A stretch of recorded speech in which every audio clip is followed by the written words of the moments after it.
Welcome student, मैं आज आप लोगों को वेलकम करता हूं हमारे न्यू लेक्चर के अंदर, जिसके अंदर आज हम लोग थोड़े से मुश्किल सवाल करने वाले हैं। जैसे कि ये एक सवाल है हमारे पास, यहाँ पर पहले तो एक ही की हम लोगों ने करके सिंगल सिंगल चीज दिखाई थी, लेकिन इसमें ज्यादा गेट्स इस्तेमाल हो उसकी बड़ी डायग्राम आ सकती है और इस तरह की जो सवाल है वो आते भी हैं।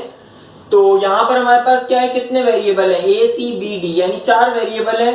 पहले आप लोगों ने सिंपल स्टेप ये लिखना है कि चारों आपने लिख लिए, ठीक है। अब यहाँ पे क्या बोल रहा है, A plus C B plus D बोल रहा है, ए प्लस सी, यानी कि हमने यहां पे लेके आएंगे ए प्लस सी। प्लस के लिए हम लोग क्या करते हैं, और गेट लगाते हैं, ठीक है। ये हम लोगों ने और गेट लगाया, ए प्लस सी हमें मिल गया, ठीक है। अब गाइस यहां पर बी प्लस डी की बात आती है, बी प्लस डी की। तो यहां पर इस तरह हम लोग बना सकते हैं, जैसे ये मैंने लूप बना दिया, आप लोग डायरेक्ट नहीं बना दीजिएगा, वैसे डायरेक्ट भी एक्सेप्टेबल कभी कभी हो जाता है, लेकिन ज्यादा बेहतर तरीका यही वाला है। तो यहां पर बी और डी की बात हो रही है, तो यहां पर और गेट लगेगा, ठीक है, बी प्लस डी, ठीक है।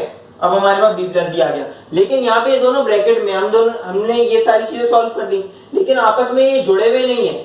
ये यहाँ पर क्या हो रहा है, यहाँ पे मल्टीप्लाई हो रहा है, तो मल्टीप्लाई के अंदर हम लोग कौन सा एंड गेट इस्तेमाल करते हैं, जैसा कि आप लोगों को मालूम है। तो हम लोग यहां से ये निकाला, यहां से ये वाली एरो आया, यहां पर हम लोगों ने एंड गेट बनाया और ये मेरे पास क्या बन गया, ए प्लस सी और बी प्लस डी। तो देखा आप लोगों ने कितनी आसान थी ये लॉजिक डायग्राम, बहुत ज्यादा आसान है। लोगों को ये बात मुश्किल लगती है, लेकिन ये बहुत ज्यादा सिंपल है। अगर एक मर्तबा आप लोगों के कॉन्सेप्ट क्लियर हो गए, प्लस की जगह और मल्टीप्लाई की जगह आप लोगों ने एंड गेट का इस्तेमाल करना है। तो बस अब ये सारे गेट होने चाहिए और आप लोगों को पता होना चाहिए। अगर अब इसको थोड़ा सा ऑल्टर कर लें इसी सवाल को, कि यहां पर अगर होता मेरे पास इसके ऊपर बार होता, ठीक है, तो फिर मैं क्या करता, b प्लस डी के ऊपर बार है, तो b प्लस डी के ऊपर बार है, यानी b प्लस डी मुझे बार वाला चाहिए। तो यहां पर मैं क्या करता, या तो यहां पे नॉट लगा देता, b प्लस डी मुझे बार वाला मिल जाता, या वही पुराना वाला काम, सिंपल वाला काम था, वो क्या करते हम लोग कि यहां पर d के पास भी नॉट गेट लगा देते और b के पास भी नॉट गेट लगा देते। इस तरह भी कर सकते थे हम लोग, ठीक है। और यहां पे भी नॉट्स लगा सकते थे इस नॉट गेट इस्तेमाल करने की जगह। तो इस तरह हमारे पास यहाँ पर b प्लस डी की बार आ जाती। अब यहाँ पर एक और बात मैं समझाता चलूं कि b प्लस डी है, जैसे ये, अब कभी कभी ऐसा भी होता है डबल बार आती है, तो डबल बार जब आए ना, आप लोगों ने कंफ्यूज नहीं होना। डबल बार का मतलब होता है एक बार से दूसरी बार कैंसिल, तो आप लोगों ने बस b प्लस डी करना है, ये बार को आप भूल जाएगा। डबल बार है तो इसका मतलब एक बार से दूसरी बार कैंसिल हो गई, ठीक है। तो उम्मीद है आप लोगों को अच्छी तरीके से ये चीज समझ में आ गई होगी,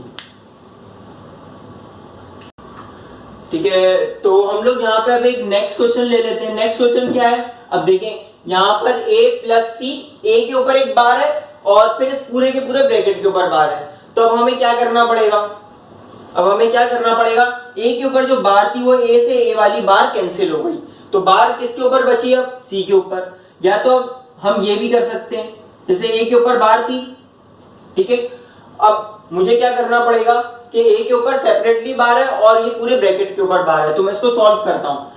पहले जैसे कि मैंने बताया a b c, पहले ऐसे लिख लें डायरेक्ट, ठीक है, सारे वेरिएबल लिख लिए।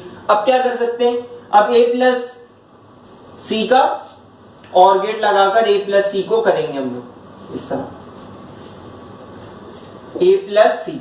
लेकिन मुझे क्या चाहिए, a मुझे चाहिए नॉट वाला, तो यहां पर मेरे पास क्या आ गया, a प्लस सी आ गया, ठीक है। अब मैं क्या करूंगा, इस पूरे के ऊपर क्या लगा हुआ है, बार लगी हुई है। बार का मतलब नॉट गेट लगा हुआ है, इसको सीधा सीधा मैं यहां पर नॉट गेट लगाऊंगा और ये यहां पर मेरे पास क्या आ जाएगा, a प्लस सी, और ये बार वाला मेरे पास ये बन गया। अब मेरे क्या है, यहाँ पे b है, ये b a प्लस सी के साथ क्या हो रहा है, मल्टीप्लाई। अच्छा, ये बात हमेशा बूलियन एक्सप्रेशन में याद रखनी है कि जो भी इक्वेशन के अंदर आपके पास पहले ब्रैकेट हो, पहले ब्रैकेट ही सॉल्व करना है। ये नॉर्मल मैथ्स के अलजेब्रा की तरह ही होता है कि पहले आप लोगों ने ब्रैकेट ही सॉल्व करना है किसी भी हाल में। तो हम आगे बढ़ जाते हैं। अब यहां पर b मल्टीप्लाई हो रहा है, यहां पर b लेके आ गए इस तरह लूप लगा के, ठीक है। तो b और यहाँ पे ये मल्टीप्लाई हो रहा है। मल्टीप्लाई के लिए हम लोग कौन सी सिंबल इस्तेमाल करते हैं? बिल्कुल, एंड गेट की सिंबल हम लोग इस्तेमाल करते हैं। ए प्लस सी, ये बार वाला यहां से ट्रेवल होता हुआ आया, ये बी यहां से ट्रेवल होता हुआ आया। एंड गेट का काम क्या होता है? मल्टीप्लाई करा देना। तो यहां पर हमारे पास मल्टीप्लाई का आ गया। तो देखा आप लोगों ने ये कितना आसान है, ये बहुत ज्यादा आसान है डायग्राम। तो अगली में मैं आप लोगों को इससे थोड़ी सी और ज्यादा मुश्किल करके दिखाता हूं।